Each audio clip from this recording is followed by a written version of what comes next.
بسم اللہ الرحمن الرحیم۔ شروع اللہ کے نام سے جو سب پر مہربان ہے، بہت مہربان ہے۔ حامیم۔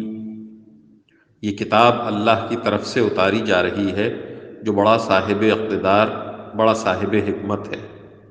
ہم نے آسمانوں اور زمین کو اور ان کے درمیان کی چیزوں کو کسی برحق مقصد کے بغیر اور کسی متعین میعاد کے بغیر پیدا نہیں کر دیا ہے، اور جن لوگوں نے کفر اپنا لیا ہے اور اس چیز سے منہ موڑے ہوئے ہیں جس سے انہیں خبردار کیا گیا ہے، تم ان سے کہو کہ کیا تم نے ان چیزوں پر کبھی غور کیا ہے جن کو تم اللہ کے سوا پکارتے ہو؟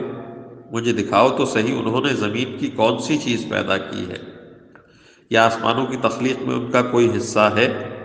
میرے پاس کوئی ایسی کتاب لاؤ جو قرآن سے پہلے کی ہو، یا پھر کوئی روایت جس کی بنیاد علم پر ہو، اگر تم واقعی سچے ہو۔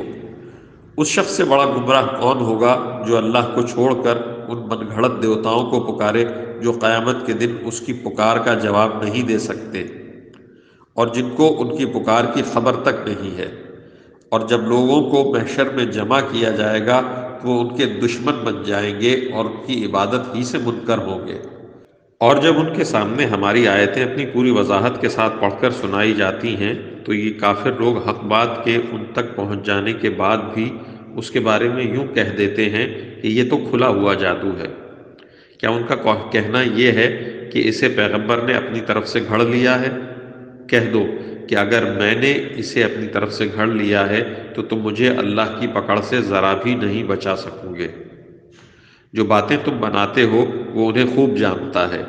میرے اور تمہارے درمیان گواہ بننے کے لیے وہ کافی ہے، اور وہی ہے جو بہت بخشنے والا، بڑا مہربان ہے۔